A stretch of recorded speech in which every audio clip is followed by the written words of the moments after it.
Kami dari kelompok 3 kelas TI 19B1 dari Universitas Duta Bangsa Surakarta, dan kami akan melaksanakan wawancara wirausaha dalam bidang penjualan spray guna untuk memenuhi tugas kewirausahaan.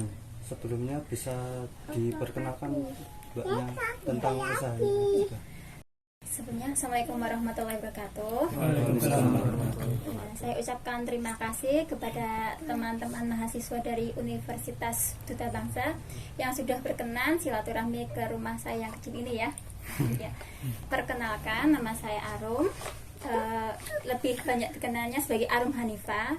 Saya di sini sebagai pedagang spray dan ibu rumah tangga. Dimulai dari pertanyaan pertama. Mulai kapan usaha ini berdiri atau mungkin pertama kali merintisnya? Ya, jadi pertama kali saya memulai usaha ini itu ketika saya resign dari pekerjaan sebelumnya. Jadi saya sebelumnya seorang karyawan, kemudian punya anak dan resign. Nah, 1 minggu itu saya menikmati masa-masa sebagai ibu rumah tangga. Tapi ternyata saya tidak bisa bertahan jadi ibu rumah tangga. Mungkin karena saya terbiasa menjadi seorang wanita pekerja gitu. Alhasil saya mulailah coba mencari-cari jalan-jalan ke area-area sini, daerah Klaten terutama ya, daerah Klaten, dan ternyata ada satu peluang, yaitu di sini banyak pengusaha spray juga gitu. Jadi ada pengusaha spray dan saya mulai mencoba untuk ikut berjualan. Pada saat itu hanya sebagai dropship saja gitu. Jadi itu tahun 2016. Ya, jadi berawalnya tahun 2016 ketika saya habis resign itu. Jadi saya 1 minggu menjadi IRT, terus saya mulai belajar jadi dropship ya, belum stok, jadi dropship. Kemudian sampai di tahun 2018 saya katakan sudah mulai mandiri lah dalam usaha. Saya sudah mulai mandiri, tapi belum sampai menjadi tingkat produsen gitu ya. Itu jadi tahapannya itu awal saya memulai itu di tahun 2016 ketika saya setelah resign kerja. Oh iya, jadi tadi kan resign dari pekerjaan lama ya? Iya, mau betul. tanya itu dari sebelumnya kerja di mana gitu? Oh iya, sebelumnya saya itu seorang bankir bank, Oh, kerja di bank, iya. karyawan bank. Iya. Saya sebelumnya kerja di bank itu kurang lebih 3,5 tahun. Ya, resign karena anak.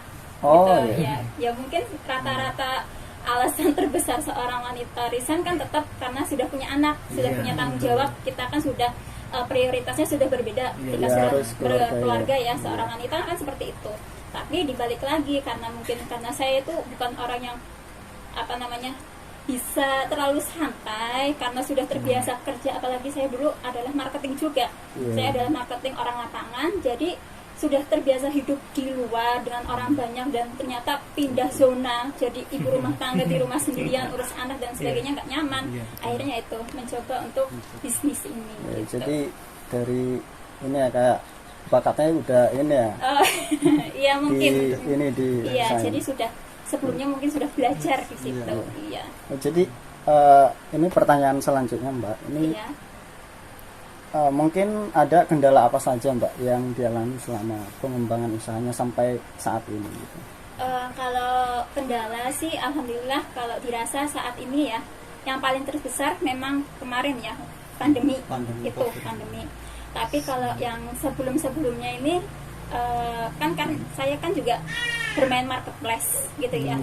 Marketplace itu kan punya event ya, biasa kan ya. Itu kekurangannya kalau kita ikut di marketplace ada event, ketika selesai event itu orderan langsung menurun drastis. Itu sudah wajar sekali terjadi itu. Jadi kendalanya ketika gimana sih kita kalau semuanya sudah event itu sudah kita lewati, tapi kalau orderan kita bisa tetap dinaikkan, caranya gimana? Itu paling masalah terbesarnya saya itu di situ. Caranya gimana? Saya sekarang main iklan. Oh iya. Iya, Benar. karena apa? Ya gini, ya memang sudah zamannya kan ya. Sekarang kan digital marketing. Sekarang kan zamannya digital marketing ya. Algoritma kan sama. Kalau kita nggak bisa memunculkan iklan kita, ibarat kata kita nggak bisa muncul nih di iklan tersebut, kita kan juga nggak bisa closing gitu loh. Iya kan, kalau semuanya cuma kereta, kalau sekarang mainnya apa namanya organik ya, kalau mainnya organik sudah kalah gitu. Jadi untuk meningkatkan kembali ya dari iklan itu. Lanjut. Ini kan tadi kan produknya sangat banyak sekali ya Mbak. Iya. Dari yang biasa sampai yang premium gitu. Dari sekian banyak yang peminatnya lebih banyak atau lebih laris itu yang bagaimana Mbak? Oh iya.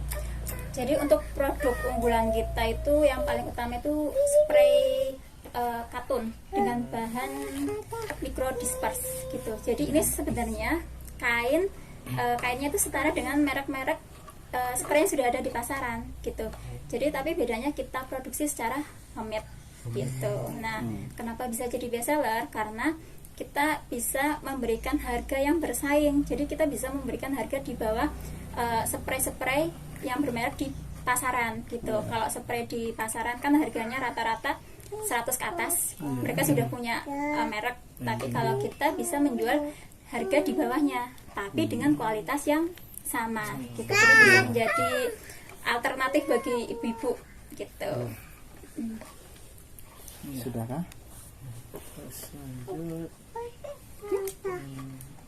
Strategi panjenengan dalam pemasaran produk gimana tuh Mbak? Untuk saat ini strateginya saya kan paling yang saya pertahankan adalah main marketplace ya, marketplace dan reseller gitu. Jadi untuk marketplace sendiri saya juga sudah ada tim dengan langsung marketplace-nya. Jadi kita juga ada bantuan untuk pengiklanan lain sebagainya. Itu untuk bagian yang marketplace. Jadi ketika mengikuti event-event pun itu juga untuk meningkatkan penjualan kita gitu ya. Jadi misal kalau ada teman-teman juga yang main marketplace, itu bagaimana sih cara menaikkan traffic penjualannya? Itu yang paling mudah itu selalu mengikuti event-event yang ditawarkan oleh marketplace. Itu cara paling mudah, itu yang pertama. Terus untuk bagaimana yang bagian reseller? Nah, untuk bagian reseller itu saya lebih ke pendekatan gitu. Jadi saya anggap reseller itu keluarga saya gitu. Saya melakukan penjualan secara soft selling, jadi pendekatan, saya bimbing mereka, saya kasih semangat ke mereka, jadi kan mereka juga enak. Oh ya, saya jualan kan punya target nih untuk apa, kita bisa sharing. Nah itu saya mempertahankannya seperti itu. Jadi ketika saya ingin mencapai target pun, saya juga harus bisa menggenjot reseller saya sendiri gitu. Terus mungkin ketika ada pembeli ingin beli di panjenengan gimana tuh caranya? Gimana?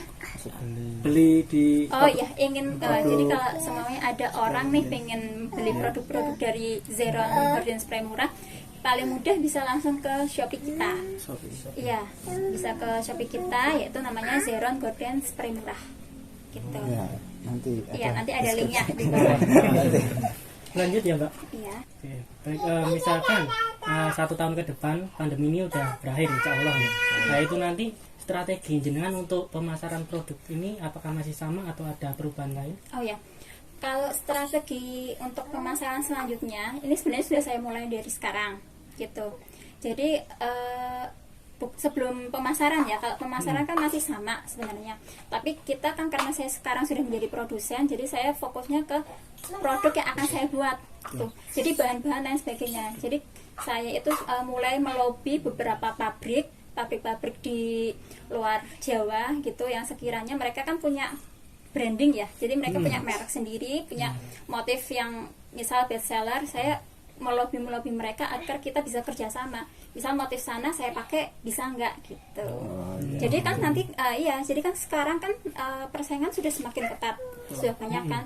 Nah gimana sih cara jualannya? Kita jual produk sama tapi ada yang beda. Nah bedanya bagaimana? Misal main motifnya, kita mainkan motif yang motif limited edition gitu. Jadi kita akhirnya nggak akan perang harga gitu. Dari situ peningkatannya di situ. Baiklah, terima kasih dari Mbak Arum untuk wawancaranya. Semoga bermanfaat bagi kita semua dan juga yang menonton mungkin ya. Kurang lebih dari sekian dari kita. Wassalamualaikum warahmatullahi wabarakatuh. Waalaikumsalam warahmatullahi wabarakatuh.